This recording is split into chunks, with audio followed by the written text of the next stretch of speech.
बिस्मिल्लाहिर्रहमानिर्रहीम। मोहतरम सामीन किराम, आज से हम 40 अहादीस के सुनने और याद करने का सिलसिला शुरू कर रहे हैं। इन अहादीस में सबसे पहली हदीस पेश खिदमत है।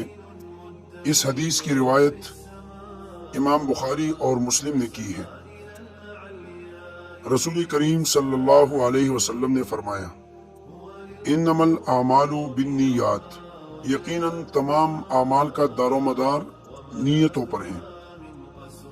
यानी हम जितने भी जायज़ काम करते हैं, अगर उन कामों में हमारी नीयत सही होगी तो वो काम अल्लाह के दरबार में मकबूल होंगे और उखरवी सवाब का जरिया है।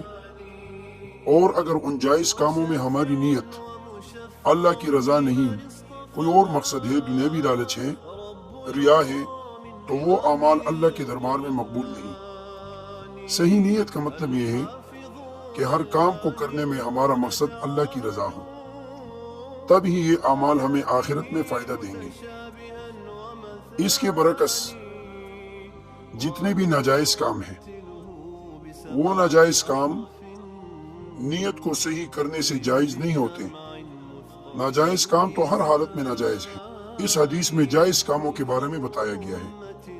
अगर आपकी नमाज है और नमाज में नीयत सही, इस नीयत से आप नमाज पढ़ रहे हैं कि अल्लाह की रज़ा हासिल हो और रसूल करीम सल्लल्लाहु अलैहि वसल्लम का तरीक़ा पूरा हो, तो आपकी नमाज है और आपको उस पर उखरवी सवाब और अजर मिलेगा।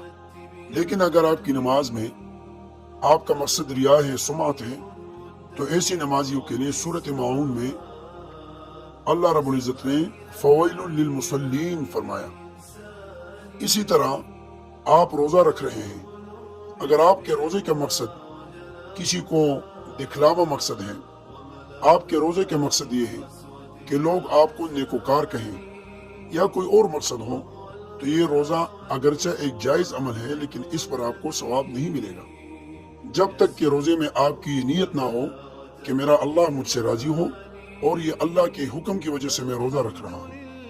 इसी तरह बाकी जितने जायज़ काम हैं, अगर आप सदका दे रहे हैं, आप जिहाद कर रहे हैं, आप इस्लाम की तबलीग कर रहे हैं, आप कोई किताब लिख रहे हैं, आप किसी की रहनुमाई कर रहे हैं, किसी को मशवरा दे रहे हैं, आप अपने बच्चों अहले अयाल के लिए रिज़्क़ कमा रहे हैं, इस वजह से आप रिज़्क़ कमाते हैं कि अल्लाह राज़ी हो और मेरे बच्चे लोगों के सामने हाथ फैलाने से महफूज रहें, तो आपके ये जायज़ काम आपको मुबारक हो और आपको इस पर सवाब मिलेगा। बाकी जितने भी नाजायज़ काम हैं, वो नीयत को सही करने से भी जायज़ नहीं होंगे। चोरी, अगर आपकी नीयत सही हो तब भी चोरी होगी, हराम होगी। अगर आपकी नीयत ठीक हो तब भी चोरी ही होगी और वो हराम होगी। इसी तरह बाकी अमाल है। लिहाजा इस हदीस पर अमल करते हुए हमें अपनी नीयतों की इस्लाह करनी चाहिए। अल्लाह अमल की तौफीक अता फरमाए। जज़ाकुमुल्लाह।